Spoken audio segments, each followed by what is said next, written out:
Kung sa batas ng UWA, dapat, ano talaga yan? 6 hours. Dapat ang alabas nyo dito kung sa 10 kayo nagsimula, 10, 11, 12, 13, 14, 15, 16, 17, alas 5. No, mga alas 5. Dahil yung pidos na to ay mabait itong pidos na to. Kaya kayo dito pinadala ng agency nyo. No?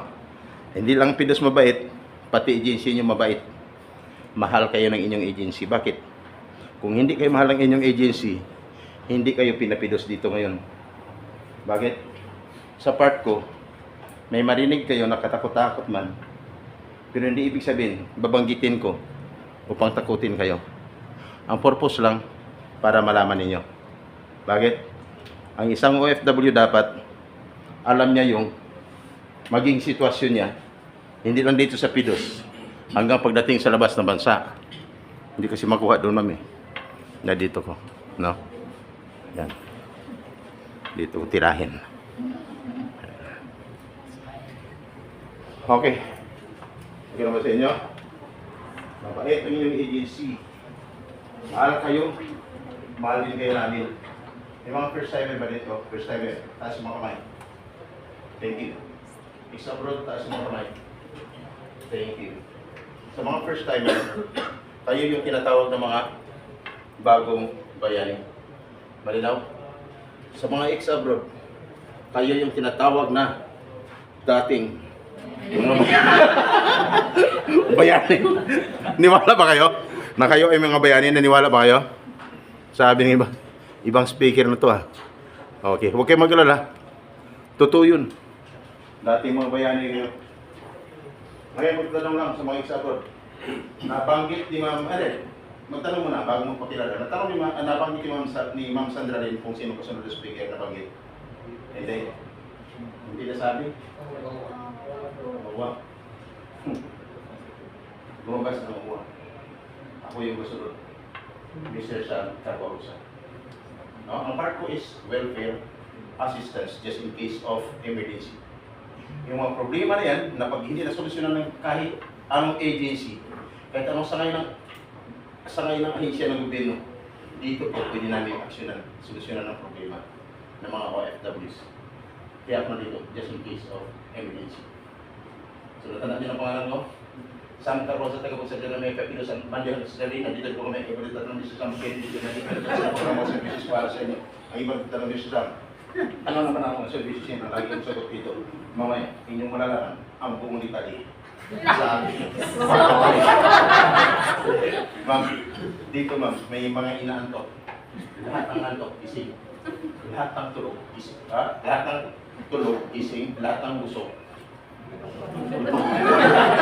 Hoy! Sam Carbarosa! Ex-abroad, magtatanong lang ako Magtatanong lang ako. Parinig nyo sa mga first timer dyan. Isigaw nyo yung totoong buhay OFW pagdating sa labas ng bansa. Isigaw nyo. Parinig nyo sa mga first timer kung talagang totoo ba yung naramdaman ninyo. Hindi lang kayo, mga ex-abroad, dito sa Pilipinas, hanggang sa labas ng bansa, no?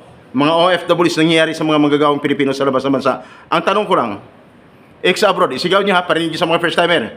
Ang sagot nyo lang sa akin, masarap lang o hindi.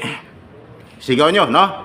Ex-abroad, masarap buhay OFW o hindi? First timer, narinig nyo? Ang sagot ng mga ex-abroad, hindi. Kaya narinig sa mga first timer dyan, sabi na nag-recruit sa amin, masarap daw. Masarap pag wala kang problema, tama? Pero kung may problema ka, kahit anong sabihin mo sa akin, maniwala ka sa akin. Hindi masarap ang pagiging buhay OFW. Ma'am, mga first timer kayo? Naranasan niyo na ba, ma'am, yung sobrang hirap na buhay? Sobrang sakit, pero sobrang sarap naman. Ma'am, naranasan mo na, ma'am? Naranasan niyo na? Naranasan nyo na, hindi pa? Ma'am, kayo naranasan nyo na? Hindi pa? Hindi pa? Hindi nyo naranasan? Oo. Yung sarap, hindi. Very, defensive. Okay! Yan. Wala naman naman kung sinabi doon na masama, di ba? Ang tanong ko lang, naranasan niyo na bang sobrang hirap, sobrang sakit, at sobrang sarap na buhay? Yan. O, ngayon ganito. Okay, maglala. Pag ikaw talaga green-minded, mag-isip ka na agad ng masama. Pero kung hindi ka green-minded, wala lang yan sa'yo, no? Wala lang yan sa'yo. Bakit? Siyempre, malawak ang pag-unawa at pag-intindi mo. Okay, ngayon ganito. Lahat gusto nang umuwi. Tama? Oh. Anong gusto nyo? Mabilisan o matagalan? Tatanungin ko ulit. Si ma'am, anong gusto mo? Mabilisan? Mabilisan o matagalan? Mabilisan. Ha? Sabi niya, mabilisan. Ikaw, ma'am, gusto mo? Matagalan, mabilisan? Sagot. Tao lang. Ang sagot ng isa dito kahapon, sir, gusto ko mabilisan. Gusto ko matagalan. Sabi ko, tama. Kasi pag matagalan talagang fail na fail mo. Tama, ma'am? Yun ang pag-usapan sa loob ng PIDOS. Dahil fail na fail mo, paglabas mo dito, mayroon kang natutunan. Dahil may natutunan ka, pagdating sa labas ng bansa, may apply mo kung kinakailangan. Tama? May masama doon, wala? Wala. Kaya concentrate, ha? Concentrate. Wala akong kameraman dito. Sulo-sulo to. Eh, bakit kukuha ng kameraman? Wala nga akong sweldo. Kukuha pa ako ng kameraman. Okay. Okay! Lahat ba sure na makalis na? Sure na makalis na? Oh, Sir Basti. Sir Basti. Tatanungin kita. Kaya mo? Sir Basti.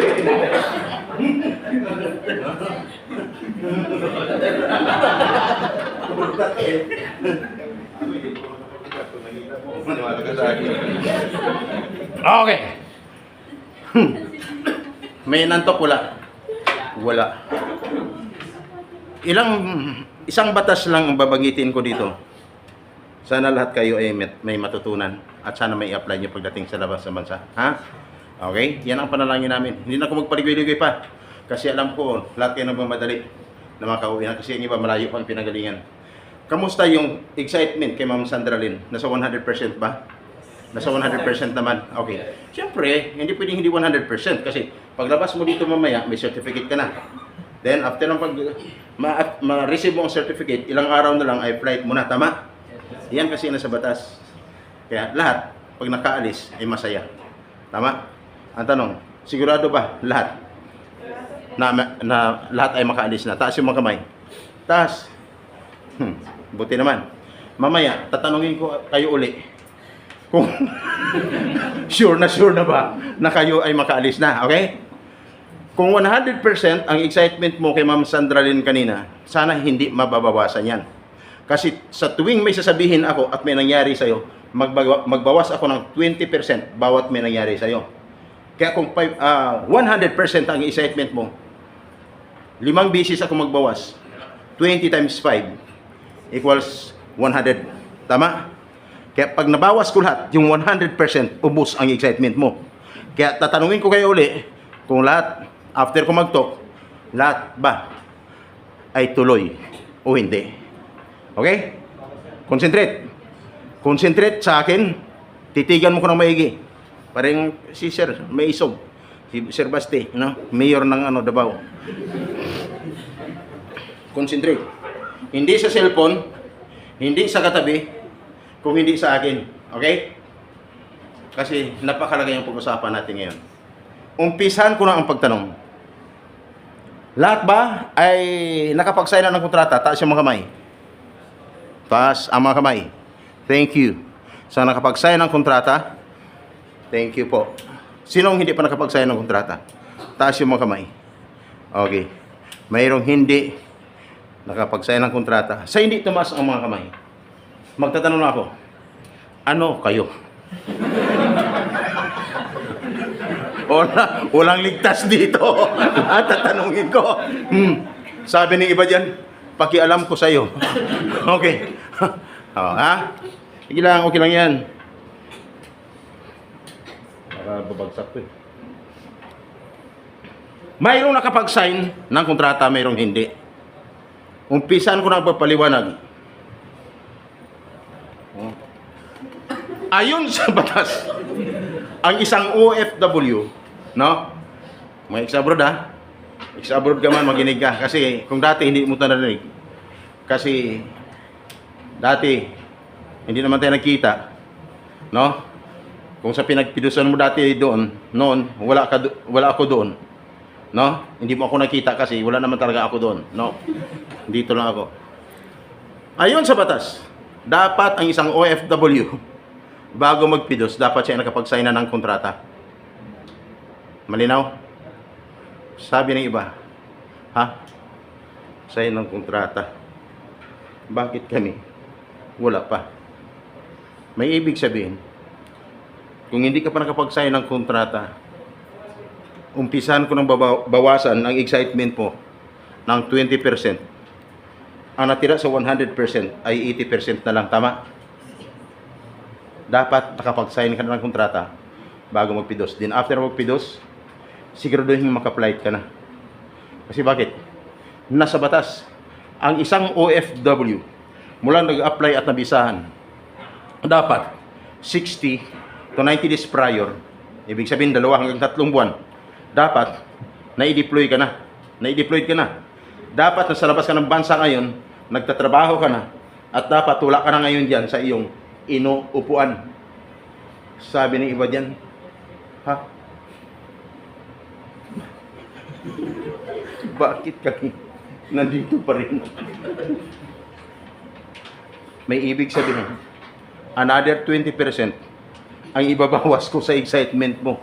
Ang natira is 60%. Dapat nasa labas ka na ng bansa ngayon. Wala ka na sa iyong inupuan dyan ngayon. Kasi yan ang nasa batas. At dapat, bakit kailangan makaalis ang isang OFW? Kasi hindi lang siya nakapagpidos, nakapag-sign ng kontrata, ang iba dyan nakapagbayad na ng placement fee. Tama? Pag nagbayad ka ng placement fee, ang salary mo is 20,000. Magkano dapat ang maging placement fee mo? Dapat equivalent of 1 month salary. Sabi ng iba, ha? 1 month salary? Bakit sa amin sobrang laki? No? Dapat katumbas ng isang buwang sahod sa labas ng bansa. Kaya kung nangyari sa'yo, another 20% ang ibabawas ko sa excitement ko. Ang natira is 40%. At dapat, pag nagbayad sa ang lugar, sa Jollibee, sa Chowking, sa McDo, sa Max, sa restaurant, wala sa nabanggit ko na lugar, dapat sa loob ng agency. Sabi ng iba, ha? Agency? May isa siniko yung katabi. Ikaw, saan ba? Sagot naman, bakit ba? Dapat sa loob ng agency. Ang iba sumisigaw, sir, kami sa Chowking. Sabi naman ng isa, at least pinamirinda tayo. Hindi niya pira yun. Ang pinamirinda sa'yo, pira mo yun. Tuwang-tuwa, ang bait ni ma'am, no? Nag-recruit. Dapat sa loob ng agency, may sumigaw kahapon, sir, kami sa GCash, pwede ba? Sabi ko, patay kang. Mas lalong magka-problema ka. Dapat sa loob ng agency.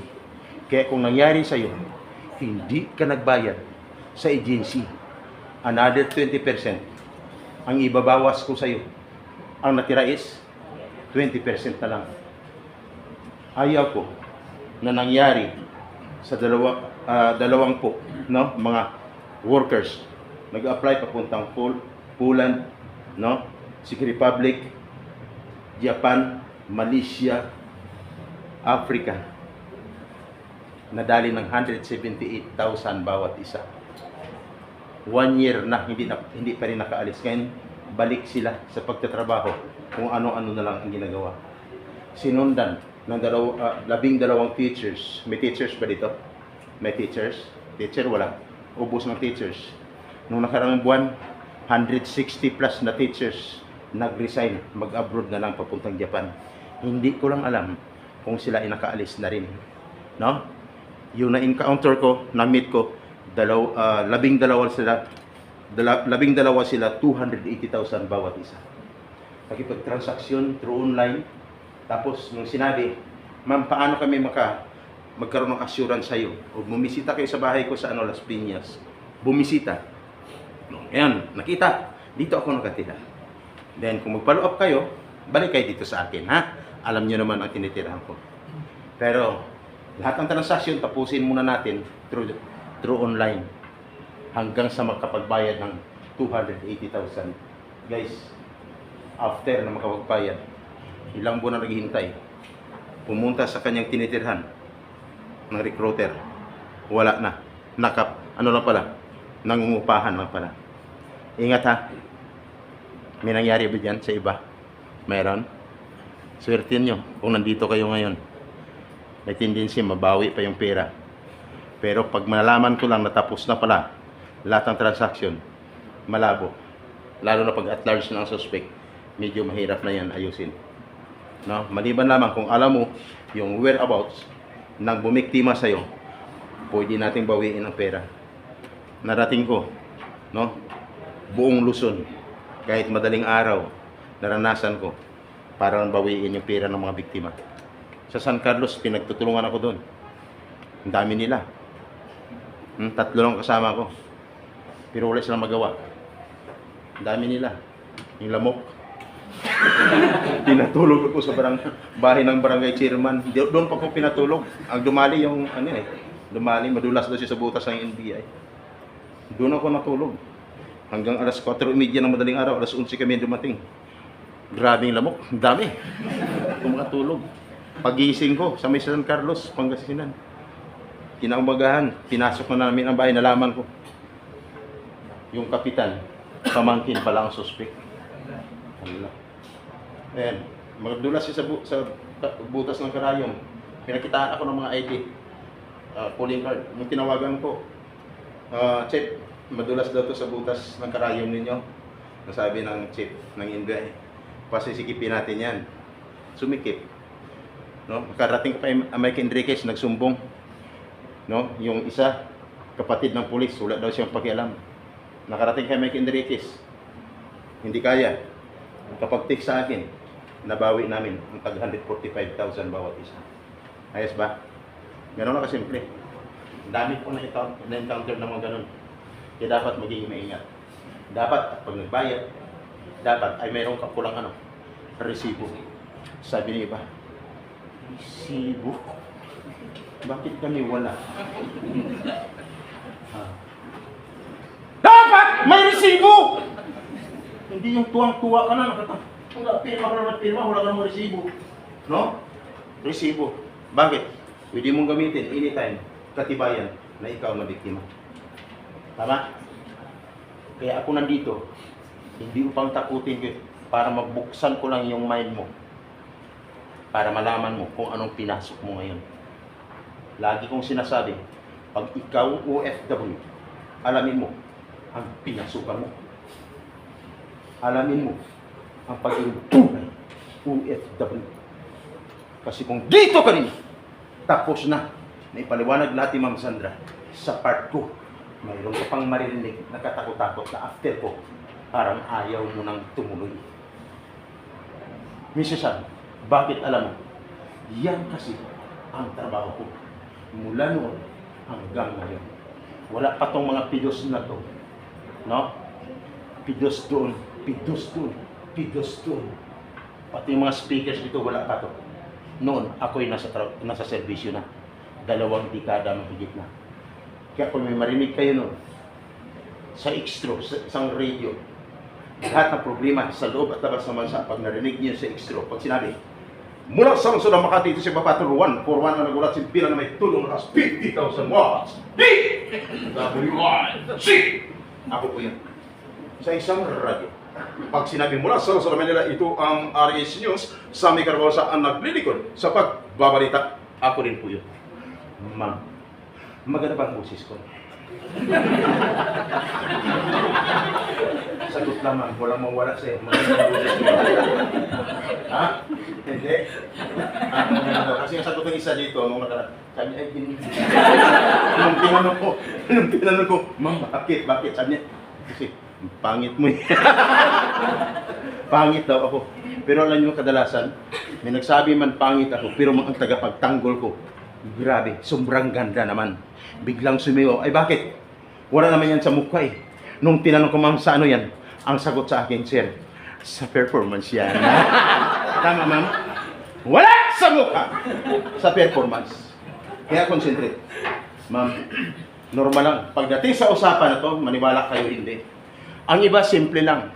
Mabuti ngayon, wala akong nakita eh. Ang iba, simple lang. Biglang lumabas, hindi nagpapaalam. Yung pala tumatawag na doon sa labas. Ma'am, sir, bakit ginawag ito sa akin? May alam ba kayong pidos-pidos? No? Wala naman kayong pinirma na kong kalma. Kinuhaan niyo pa ko ng malaking halaga, wala pang resibo. Pinamirinda niyo ako, pero hindi naman pira yun. Pira ko yun. Ang iba hindi magawa na lumabas. Ang iba, kunyari lang, simple lang, pero naka-ano na sa cellphone. Gigil na. Kasi bakit daw ginawa sa kanya? Guys, huwag kayo maglala. So, narinig nyo sa akin, katakot-takot man, pero dapat kayo magpasalamat. Bakit? Yung mga narinig nyo sa akin, isa yan sa mga way, na just in case of emergency, maka-encounter kayo ng mga problem sa labas, alam niyo na kung yung dapat gawin. Tama? Hindi lang sa Pilipinas, hanggang pagdating sa labas naman sa karat pag-iinili ka. Bakit? Bakit mo siya sabi? Magtatanong lang, lahat ba kumuha ka ng ng video? Kumuha ka ng ITE? Yan. Diba hindi? Ang purpose ng ITE magkapag-ipon. Tama? Pero paano yan? Kung nagka-problema ka sa labas ng bansa, uwi ka ng ilang araw pa lang, nandito ka na sa Pilipinas. Nanaipon mo pa wala? Wala. May laman ng ITE mo wala? Wala. Kasi hindi ka nagkagumpay. Ang inisip mo lang mo sa pilos ka, kung paano ka makalabas dito, may certificate, paano ka makaalis. Pero nung oras na problema, hindi na alam kung ano dapat gawin. Tama? Tandaan, maraming baon sa utang. Mga OFWs nag-abroad, baon sa utang. Pagkatapos, dating sa labas ng bansa, dagdagan mo ang problema mo. Maawa ka sa asawa mo. Maawa kayo sa pamilya mo. Tama? Kaya ako nandito. May problem! Nangyari sa iyo, i-inform ang agency. Marami kasing hanggang ngayon walang tigil. Marami diyan ginagamit ang pangalan ng agency. Na? Tapos, ipapidos ka rin. Tapos, sige, sabihin, hintayin kita diyan sa labas. Pasok ka sa pidos, dito ko sa labas. Kasi may kulang ka pa, di ba? Nababayaran, no? Maghintay din sa'yo. Kunyari, inaalalayan ka. Hanggang sa matapos lahat ng proseso, hanggang sa mabaon ko sa utang, ubos ang pira mo, pati pamilya mo gutom. Kaya sabi ng isa, sir, naghiwalay na kaya kami ni misis ko, sir. Dahil lang sa utang, sir. No? Taga Davao. Ingat. I-inform ang agency, bakit? Yung binanggit ko ay naayon sa batas ng Republic Act 8042 of Anti-Illegal Recruitment or 10022 as amended of Anti-Human Trafficking Violation. Kung ang criminal nakapatay na kulong makapagpiyansa sa batas na yan, no bail. Guys, ingat. Ayaw ko nangyari sa iba, mangyari sa inyo. Alam ko, kaya binabanggit ko dito. Kaya pagdating sa labas ng bansa, may problema man, pagbabago, yung inasahan mo talaga, na parang tuwang-tuwa ka na. Gusto mo nang umuwi talaga kasi hapon na. No? Mahalo pang inuwihan mo. Super excited eh. Ngayon, nakaalis ka pagdating doon, yung pinirmahan mo, hindi pala nasusunod. Tama? Nangyayari sa abroad. Hindi nasusunod yung position, salary, hindi nasusunod. Akala laging updated, laging delayed. Kaya nung nagka-problema, gutom ang inabot. Yung gutom na inabot mo, yung gutom na dinanas mo dun, mas mahigit pa sa gutom na dinanas mo dito sa loob ng Pidos. Hirap, no? Hirap. Hirap. Kaya dito, kahit paano, may remembrance kayo. Alam nyo, may mga techniques. Nagka-problema ka sa labas ng bansa, dapat alam mo paano solusyonan ang problema. Ngayon pa lang sabihin ko sa inyo, pag nagka-problema kayo doon, wag na wag kalimutan ang inyong agency na hindi ma-inform. Hindi yung iba. Kasi maraming alam no? Maraming alam. Sumbong dito, sumbong doon. Tinawagan ng pamilya, punta kay ganito, punta kay ganito, punta kay ganito. Sabihin lang ng pamilya mo, wala kaming pila dito, magpadala ka muna. No? Wala kayang sahod, paano ka makapagpadala? Tama? Sumbong. Pati pamilya baon sa utang. Reklamo. Lahat ang pinuntahan, no? Umaaksyon. Kaya lang, walang solusyon. No? Kailangan viral muna. Viral muna. Bago masolusyon. Nagsara na ng agency. Pag-uwi ng Pilipinas, wala nang mahahabol. Wala nang mapapala. Sarado ng agency. Yung abogado na kinuha ng pamilya mo, manalo o matalo, magbabayad ka sa abogado. Kaya dapat, ang gagawin nyo, ganito. Pwede kayong tumawag sa numero na ibibigay ko sa inyo. Yung numero na yan, 0948-093970 at 0963513548. Kanina, may pinicturan ba kayo ng mga numbers dito? May pinicturan kayo dito kanina? Ang tanong, anong purpose nun? Just in case of emergency. Malinaw? Ang tanong, sigurado ka ba sa lahat ng mga numbers na pinicturan